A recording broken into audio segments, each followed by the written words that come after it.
Let's see it. Let's see it. He's thinking. Wow. Oh, that's a smaller target. That's more impressive if you meant to shoot there. Just say you meant that. Oh, yeah, I meant Totally. A little triangle between the corner of the wall and the trash can. So much harder. Okay. Let's graph. Okay, so let's warm up those unit circle memories. What is the sign of 0? 1. Oh my golly, 0. Okay, what is the sign of pi 6? 1/2. 1/2. That is the point. Pi 6, comma 1/2. What is the sign of pi 4? Radical 2 over 2. So that is the point. Pi 4, comma, radical 2 over 2. Look up there. I was like, no. The sign of pi thirds is radical 3 over 2. The sign of pi halves is 1. The sign of 2 pi thirds is radical 3 over 2. The sign of 3 pi fourths is radical 2 over 2. The sign of 5 pi 6 is 1/2. The sign of pi is 0. And we just continue this pattern over and over and over again for the rest of our lives. I did. I actually fixed it in the middle of like 6th period. I was establishing what x min and x max was, and then I was saying do n times pi 6 up to x min. The problem is pi 6 is a number smaller than 1. So when you take x min and you multiply by a number near 1/2, it was only giving me half of all the pi 6 I needed. So I just had to say, do n times pi 6, not to x min, but to whatever 6 over pi times x min is.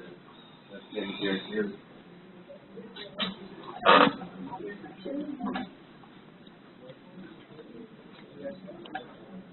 Okay. So here is a nice, happy, oh, look, this is the best I've ever done. Look at that.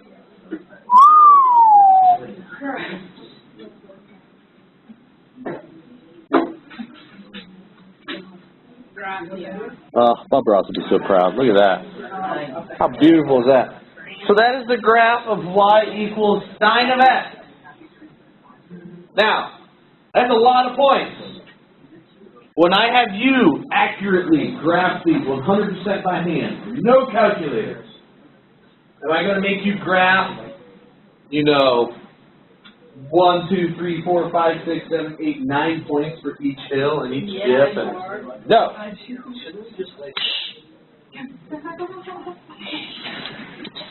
Okay? Instead, the points that you need to get used to graphing are anywhere the graph crosses through its principal axis. Notice I did not call that the x-axis. In this case, for the parent function, the principal axis is the x-axis. The principal axis is, if you think of this like a pendulum, because, by the way, aren't sine graphs the exact graph you would get if you were to mathematically model a pendulum swinging? Right? A pendulum, you know what a pendulum is, right? Someone swings back and forth like, here's a pendulum. Whee! Pendulum, right? If I were to take a point of reference like my hand and constantly measure how far away from my hand those keys are, and then create a graph of that distance over time, guess what the graph would look exactly like? Sine. Okay? Or, in this case, for this graph of sine, we're actually, if your point of reference might be the equilibrium point in the middle, right? Where the pendulum initially moves away from it to the left, stops, changes direction, moves back, goes in the opposite direction the same amount, and then comes back to the middle. So what you're seeing here in this graph is this point right here represents when the pendulum is at the bottom of its swing. And by the way, isn't the slope here the steepest? And isn't that when the pendulum is swinging at its fastest velocity? Slope is velocity, okay? So your pendulum has its maximum velocity at the bottom of its swing. That represents that this part, you know, you have when it's swinging from right to left, maximum velocity right here. Then there's a swinging left to right, also maximum velocity, but a negative velocity because it's moving in the other direction. Momentarily at the top of this hill, the pendulum isn't moving at all because that is the moment where it stops moving to the left, changes direction, starts moving right. And that is also the point when it is moving at its very slowest. As the pendulum approaches that right extreme end point, you can see the curve starts curving downwards because it's slowing down. Okay? So there are lots of real-life applications of things that go back and forth. So pendulum swinging, sound waves, you know, waves going through a slinky like you probably did in the science hallways in your freshman year or 8th grade year or whatever. Seasons, like if you were to take one city and just measure temperature for a decade, every day you took a temperature reading, you'd probably get a graph that looks like this. In the summertime, the temperatures go up, and then here would be fall, and here would be winter, and then there would be spring, and this would just keep repeating over and over and over again. You get a time. If you were to measure tides at a beach, you go from high tide to low tide, and you would have a totally different width of each of your cycles because you go from high tide to low tide. How many times a day? Twice. There's 2 high tides and 2 low tides every day. Whereas seasons, there's 1 cycle through the whole year. There's lots of real-life applications of these shapes. So when you want to graph these by hand, so we have this principal axis. The principal axis is a horizontal line that your wave is centered around. Your hill goes above it by a certain distance, and the dip goes below it by that same distance. So whatever points are on your principal axis, I must see you plot those. So I'm going to highlight those right now. And then you must also plot all maximums and minimums. So the reality is there are only like 5 points per cycle. 1, 2, 3, 4, 5. And that point is also part of the next cycle. There's only really 5 points per cycle that you're going to have to graph. Okay? So let me show you. So before we move on, let's talk about some other things about this graph. First of all, does this graph have any type of symmetry? What? Name it. X-axis, Y-axis? Does not have Y-axis symmetry. Doesn't have X-axis symmetry. Doesn't have Y-axis symmetry. It has no symmetry. In fact, I don't think there's a single line going through the origin. Rotational symmetry. Yeah, but we don't really talk about rotation symmetry. It has something we call origin symmetry.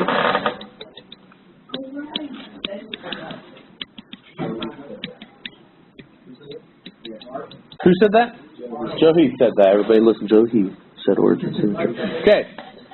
Origin symmetry. What that means is if you take any point on this graph, like this one, if I go straight to the origin, if I continue in that same direction, that same distance, I will find a matching point. Right? Yeah. Origin symmetry. What other graphs have origin symmetry? X to the third. X to the fifth. 7x to the 11th minus 13x to the 15th minus 3x cubed plus x. Okay? Odd functions. And that is in fact the case. Sine x is an odd function. Okay? In fact, there is something called an odd identity that you're going to want to get your identity cheat sheets out and add this identity to it. That identity says the sine of negative x is equal to the negative sine of positive x.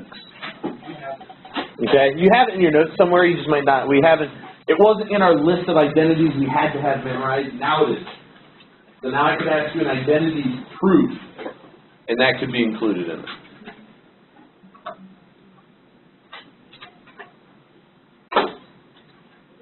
Okay?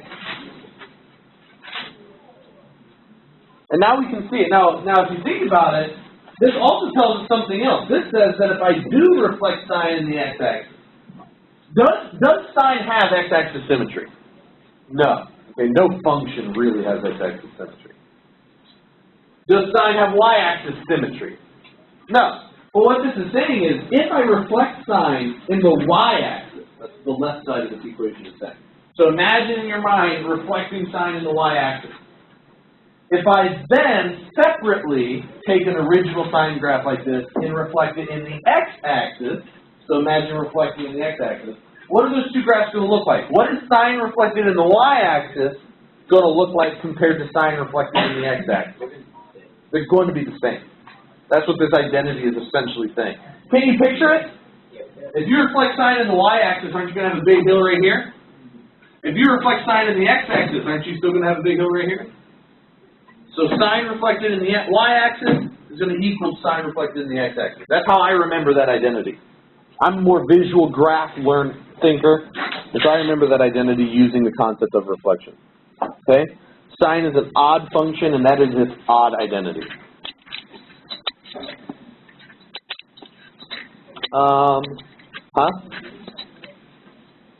That's usually the sound that precedes water gushing in through the ceiling. Yeah, you think I'm joking, right? Watch, just wait, it'll happen. Probably a sink somewhere, I don't know. Okay.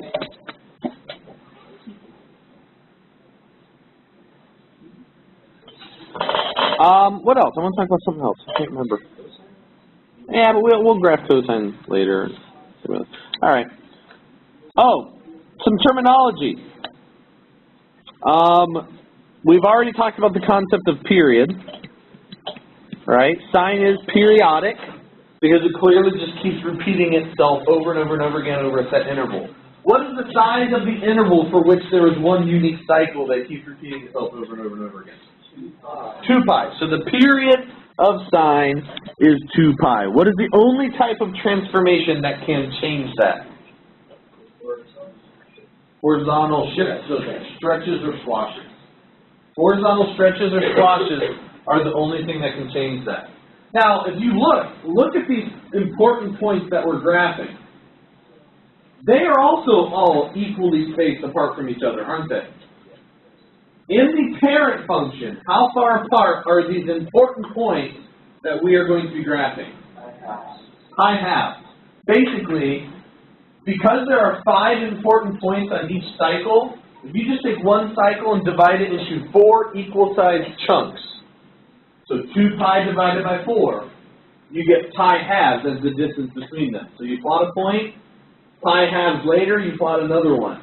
Pi halves later, a third. Pi halves later. And so that is going to be how you determine how you label your axes. Okay? So let's graph the parent function. Let's get some graph paper going. Throw some axes on there. I just want a good by-hand sketch of the parent function y equals sine x. Tell you what, since it's the parent function, we'll graph it in purple.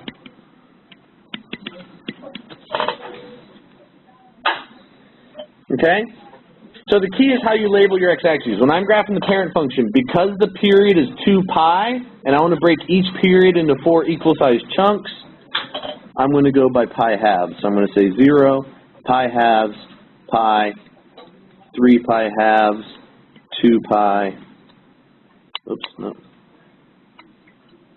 5 pi halves, 3 pi, and so on. You go negative, negative pi halves, negative pi, negative 3 pi halves, negative 2 pi, and so on and so on and so on.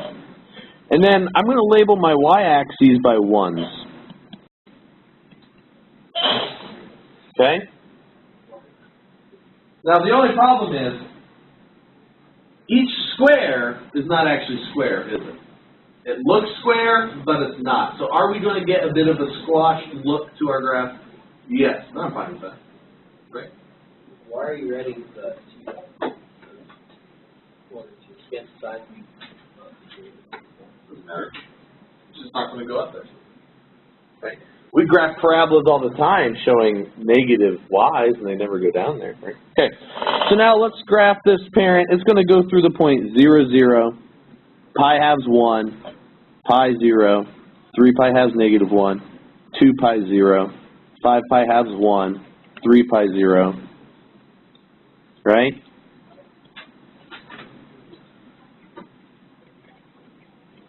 So we get a nice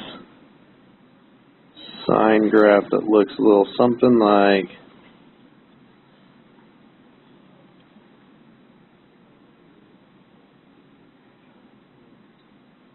that. Okay? So real quick sketch. That's how I expect you to graph on just regular graph paper, because you're not going to get this custom graph paper like I created, right? On regular graph paper, all you need is points on the principal axis, max hills and dips. You don't need any of those points in between on the way up and on the way down. So perfect, right? Okay. So our first example in our notes, how would you graph y equals 2 sine x? And notice they say on the interval negative pi to pi fourths. They don't want the whole infinite domain. They're restricting the domain. They just want the function 2 sine x from negative pi fourths to pi fourths. Well, we're going to take that parent function and do what to it? We'll stretch it. Vertically stretch it by 2. Okay? So again, did the period change? No. So I'm still going to label pi halves, pi, 3 pi halves, 2 pi, 5 pi halves, 3 pi, 7 pi halves, 4 pi, and then I go negative pi halves, negative pi. So I'm just going to do my parent real quick.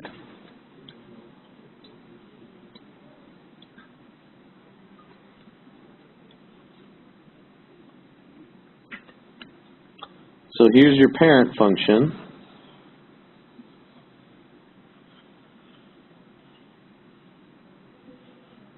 Very good. Then I want to vertically stretch this by 2. So I'm going to do what to all of the y coordinates? Multiply them by 2. So we're going to have this point, this point.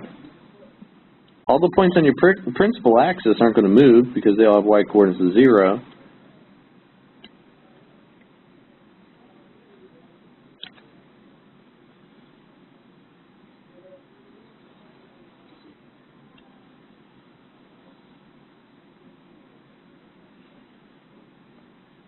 Whoa.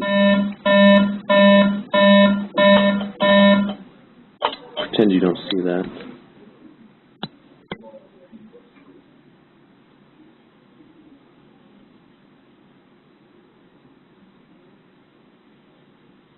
Good enough. All right. Okay, so that's what you get. Now, imagine we had 2 pendulums.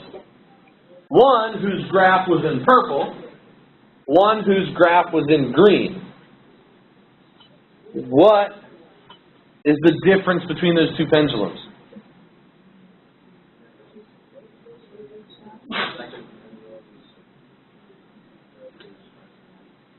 Is what? The string? When you lengthen the string of a pendulum, what do you change? What will that change about how the graph looks? So imagine, look at this pendulum. Okay, compared to this one. Won't lengthening or shortening the string cause a change in the period? Yes. It's making it do a full cycle back and forth faster. Do these have different periods? No, so these pendulums would have the same length of string. One was maybe brought back to here. One was maybe brought back to here. They're taking the same amount of time, right? Look at, imagine timing how long it takes to go from here, back, back, back, back, and then compared to there, there, there. Is that any different amount of time? They really are the same. Okay? Same period, different, what do we call that? The height of each hill. Amplitude. Okay? How far the hill is from the principal axis? Okay? How tall the hill is from the principal axis, and also how far the dip is, but we don't call amplitude negatives, we always use a positive number. That's called amplitude. So for a pendulum, it's swinging it back. Okay? So I've actually got a video. It's an awesome video. There's a bunch of pendulums. They all have different length strings, but the guy uses a wooden board to bring them all to the same distance and let go. So they're all going to have the same amplitude, but they're all going to have different periods. Okay? And so what happens is, but the periods are all proportional to each other. So every once in a while, they start at the same starting point, but by the time this one does a complete, they're out of sync, right? But because they're all proportional to each other, will they ever get in sync again for a split second? Yes, and so what that causes is a very cool looking visual. Watch car lights, car blinking lights. Right, yeah. They all have For a different. very long time. So all different length strings, so the graphs all have different periods, but he uses a wooden board to make sure they all have the same amplitude. And then they videotape it from this angle, and it looks really cool.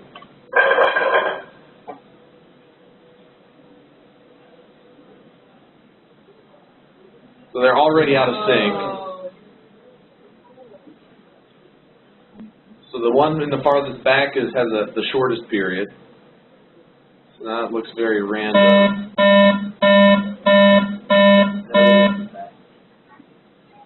A little choppy because I'm wireless to the projector, but you can see some of them is synchronized real briefly.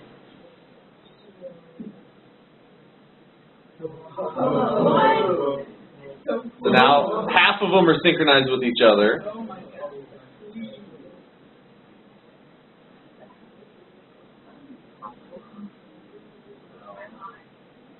It's a very simple mathematical concept called least common multiples. It's true, absolutely. If one has a period of 3 and the other one has a period of 7, how many minutes of time later are they going to be synchronized again? 21. And now they're all completely back to where they started. Now the whole thing starts over again. It'll go on forever. It will go on forever, constantly. You'll see that same pattern with the same thing we just saw. Let something go, it's going to stop eventually. Why? Because of an outside source. If you get rid of all the outside sources, it will swing forever. There's some in the dark. Right? What's that? There's some in the dark. Oh, yeah. That looks sweet, doesn't it? Things in slow motion. No. Okay. But that really is the idea. If you have a pendulum whose period is 3, and another one whose period is 4, and another one whose period is 5, and another one whose period is 6, and another one whose period is 7, aren't these two going to synchronize a couple times throughout? Right? They're going to be in sync a lot, actually. Every single time this one does one cycle, this one will have done twice. So you're going to see, imagine something moving very slowly back and forth. You're going to have another one that goes like this, and next thing you know, they're in sync, right? But then, are these two ever going to synchronize, 6 and 7? 42. Eventually at 42. Are they all ever going to be in sync again? Yeah, whatever the least common multiple of all of those periods is. Okay? And so that's why you saw a lot of different patterns throughout. There was at one point all the evens were synchronized and all the odds were synchronized, but they weren't synchronized with each other. And so a lot of really cool, simple, really, pre-calc level math, but to create something pretty epic. Okay? So that's that. So what I want to discover is, all right, that's great. We know how to vertically stretch. In general, I don't like that. Forget that. Tell you what, don't write this in your notes because this is not the way we're going to learn it, but I want to prove some points first. I'm going to graph a trig function. So we know how to graph the parent function sin x, yeah? Yes. Yeah. Now I want to know how to graph all functions in the same family as sine. And by the way, guess what is in the same family as sine? Cosine is. It's just a transformation of each other. So what's the true family? Huh? Vertical like that? The cosine function? That build vertical like that. Period of 2 pi. Cosine looks just like sine, just shifted a little bit. So the family would be period of 2 pi. Right. Well, not all functions are period of 2 Yeah. pi are in that family. So what is the family of sine functions? The family that sine is a parent of. What does that family look like? So I basically want to look at all the different ways I can vertically stretch and squash, horizontally stretch and squash, vertically shift, horizontally shift, vertically reflect, and horizontally reflect sine. And so let's use GeoGebra to do it. Okay. Do you know that the assessments that we're going to be replacing the OGT with, they're going to be on a computer. They're not going to be paper multiple choice.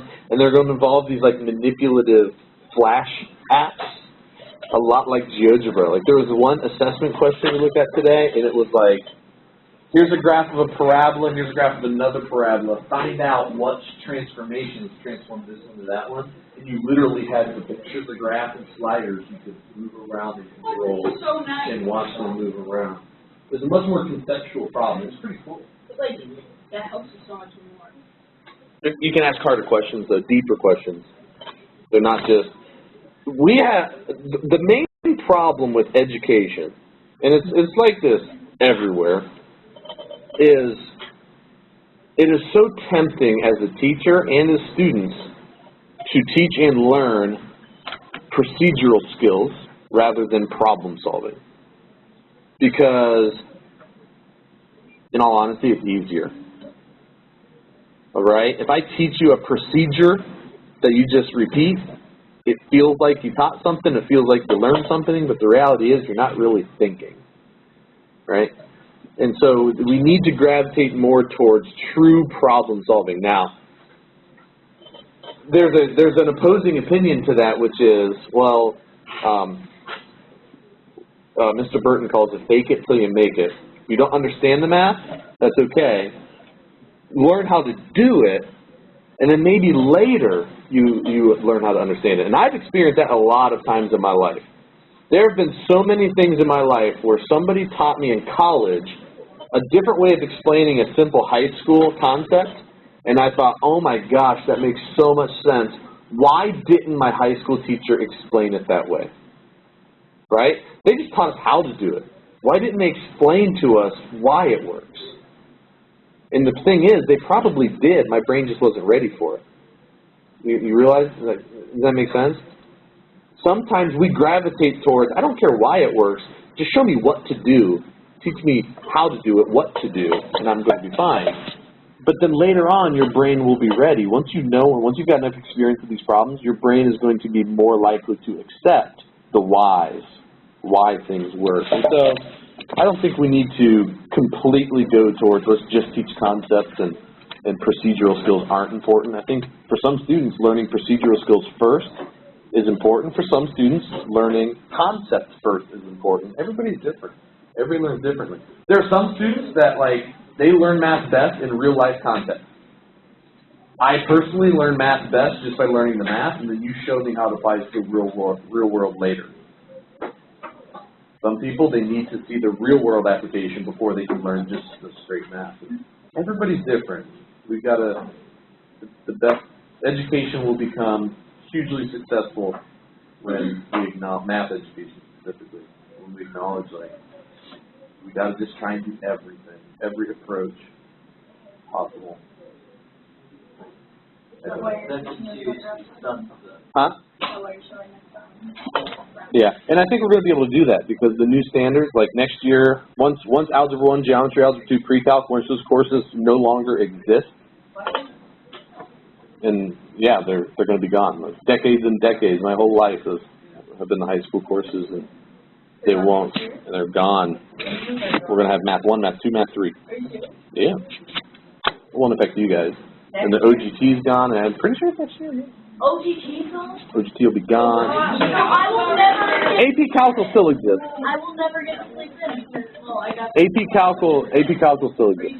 But, So, like, more than our kids still going to be able to get ahead in that? Like, yeah, there's still going to be the possibility to, like, take AP Calc your junior year or whatever. Huh?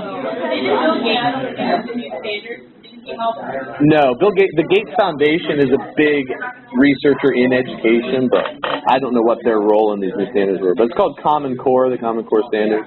But I think it's good. I mean, the new standard right now we have a lot of standards, so there's a lot of stuff we're supposed to teach. These new standards lessen how much we teach, so that we can go in more depth and see things from multiple approaches. We can teach the procedural skills and the concepts. We can show the real-world applications and the theory. Everybody will still have to take some sort of test, yeah. Yeah, and I'm not an expert on this at all, but I think it might be more like instead of 1 week of testing, it'll be tests throughout the year, and they're computer-based. And how the first week of school you take a test, and then at the end you take a test to see how much you that's just the theory of how a diagnostic test works. That's not in practice what they're going to do. No, that's not going to be what happens. But that's the idea. You take a test before you learn stuff, and then you take a test at the end, and you compare. So that way we have an indicator, a quantitative piece of data that tells us how much you progressed, how much you learned. And if, you take a test at the beginning of the year and you ace it, then that teacher still has to advance you. Because if you ace, let's say you ace an AP Calculus BC exam.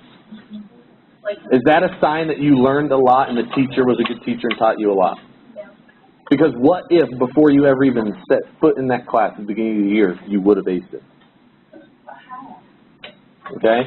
So instead, ideally, if you were to take the exam at the beginning of the year, you fail it miserably, and at the end of the year you pass it with flying colors, that is an indication that that was good education that just happened, right? Whereas, what if you did bad at the beginning of the year and bad at the end? You did not progress a lot. What if you did good at the beginning and did about the same at the end? Yeah, you had high achievement, and historically that is what we look at, right? How smart of a student are you? Oh, you did well on a test. That's great. Well, what if you would have done well on the test before we even taken the class? Then you really didn't learn anything from that class. So progress versus achievement is one of the measures that we're going to start focusing on more. You can do that now. We already have something in the state of Ohio called Flex Credit. You can just take an exam. Whatever you get on that exam is the grade you get for that class. Students usually, I think we can probably count on one hand how many students have tried that. So it's still more advantageous to sit through the class.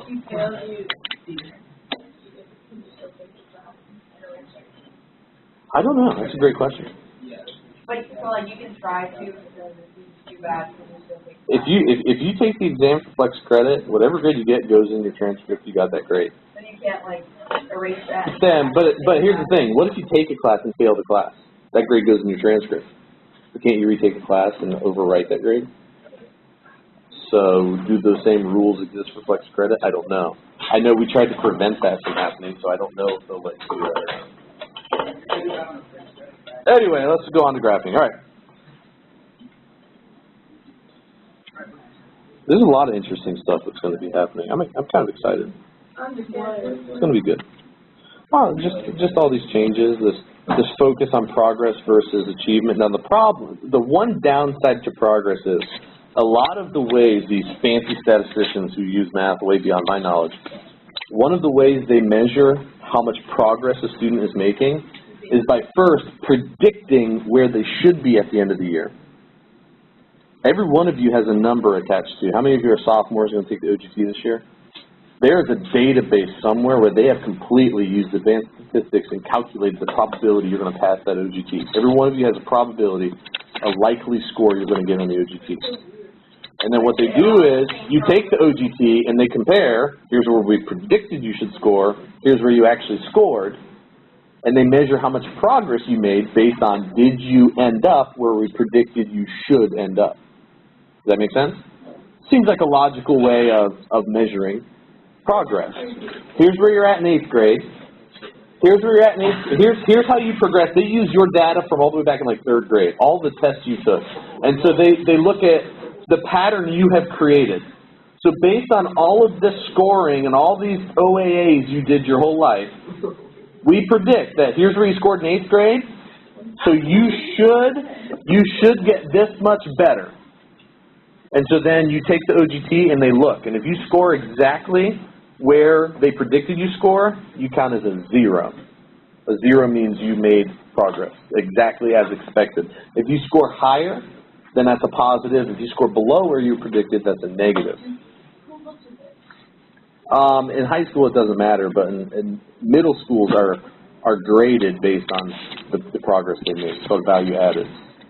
So it's part of like the middle school report card. And it's new-ish. It's been around a little while. Yeah. But here's the problem. Statistically, trying to predict where a population is going to be, these prediction measures are accurate for people who are in the middle. But if you're a student at one of the extreme ends, either really low achieving or really high achieving, predictions are statistically inaccurate. And so, right. And so therefore, you know, if I teach really, really low level students, wherever they're predicted to be at the end of the year, it's inaccurate. Now, how is it inaccurate? I don't know. Is it possible to actually get them much further? So therefore, you know, that looks great. Or is it not so hard? The model where they put it based on just your huge ability. Yeah, we kind of do that now. We have honors versus regular. It started in some like elementary. Yeah. I personally think the ideal situation is you split students up based on how they learn. But how in the world do you do that? You know? Right.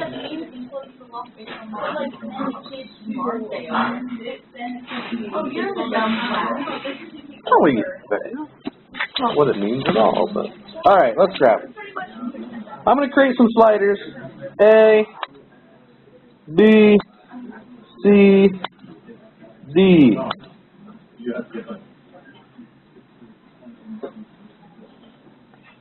I'm going to make A equal 1. Oh, come on, get there. You can do it. You can do it. Yay!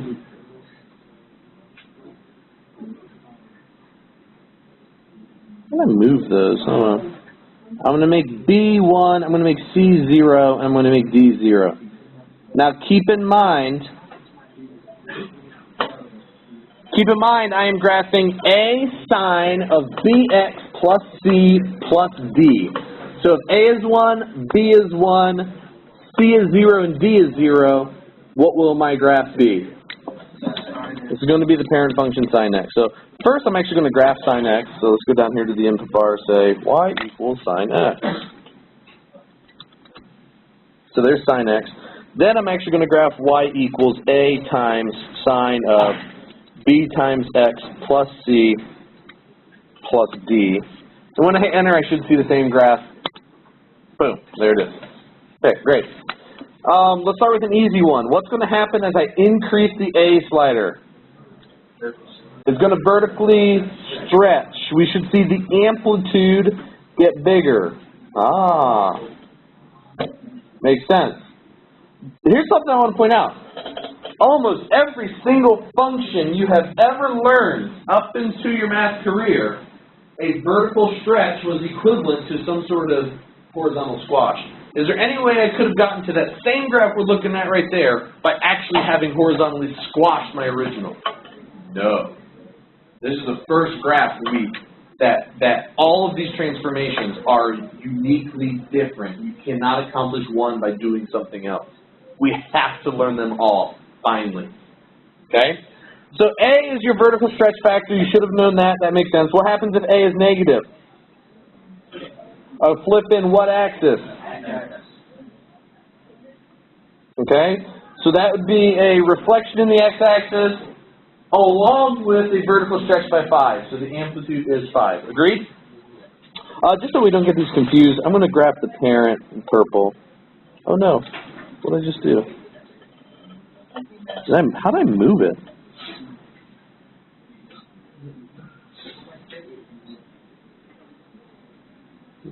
Can I make it thicker? No, guess not. Alright, that's fine. Okay, purple. Alright. Let's move A back to 1. Okay. Let's go to the next easy one. How about D? What's going to happen as I change D? It's going to be a vertical shift. If D is positive, it shifts up. If D is negative, it shifts down. Where is D? Wait, where's the, can you like write that on the corner? Or you could write it in your... Well, I didn't want you to write this in your notes, did I?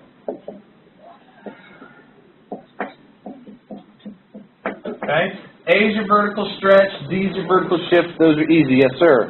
So like, when there's no D, your principal axis is 0. Absolutely. If D is 0, your principal axis is your x-axis.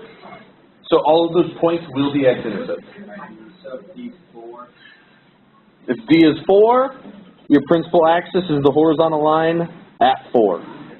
So all of those points, besides maximums and minimums, will have y coordinates of 4. Absolutely. Perfect. Wait, so, the maximum and the minimum of the line will be, like, if it's D 0, it will be A. Yes. Okay. And negative A. Right. Okay. Now, what is B going to do? So right now B is 1. If I make B bigger, what are we going to see happen? It's going to squash in. The period is going to get shorter. Right now, what is the period of this function? 2 pi. If I horizontally squash this thing by 2, it's going to be a period of exactly pi. So let's do that. Let's increase B. What? Let's increase B to 2. So now we can see B completes one entire cycle from 0 to 3.14 pi. Okay? So that's how the period. Is B the period? No, that's a huge misconception. Students look at B and say, hey, sine of 2x, the period is 2. No. B is your horizontal squash factor. You need to divide the period by that number to get the new period of your graph. What if B is negative? It's going to be a reflection in the y-axis. Okay? Horizontal squash and stretch. A is a vertical squash and stretch. B is horizontal. B cannot change the period. The only thing that can change the... Sorry. The only thing that can change the amplitude is what? A. The only thing that can change the period is what? B. For the parent function, it's 2 pi. For any other function, it's 2 pi divided by whatever B is. Okay, let's change B back to 1. Okay, so start with our parent function. Now keep in mind, I'm graphing Bx plus C. So if I make C positive, where's the graph going to go? It's going to shift to the left. So if I grab this, get out of my way, D. Moving C to the right, making C positive, moves it to the left, and so on. So if I make C exactly 1, you can see it moves to the left exactly how far? 1. Now here's the interesting thing. What if I horizontally squash by 2, and then I make C positive 1 again? Did it shift to the left 1? No. It shifts to the left 1/2. What if I make D, or B, give me another number for B. 3. What? Oh, I don't want to go negative yet. 3. You're just talking crazy. Let's make it 4. So here's our graph horizontally squashed by 4. Now if I make C positive 1 again, it didn't shift to the left 1. It shifts to the left 1/4. 1/4. Right? Now what happens if B is negative 4? It shifted the graph to the right 4. So clearly this horizontal stretch affects this shift. So writing our equations like this, not a good idea. Instead, we should write them as y equals a sine of b x minus c in parentheses plus b. Because whenever we would write functions in the original way, whatever number showed up as c, was that the actual amount you shifted by? No. But by factoring that b out, now if this is the model I go by, I can just look there and whatever number I see, that's how much it's shifted by. And notice how I wrote it as minus this time? So if it's x minus 5, it's a shift to the right 5. The positive 5.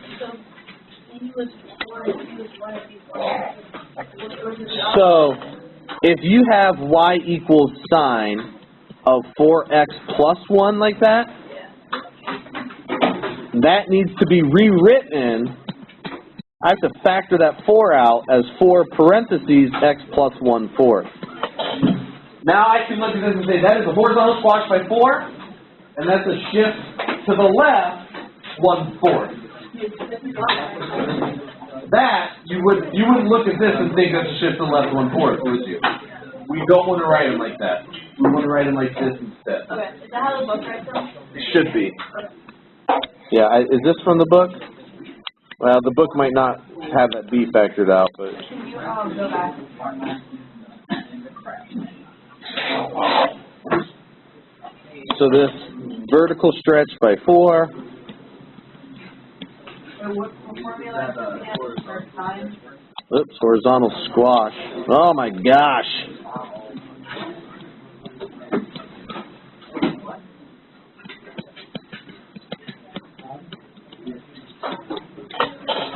There you go.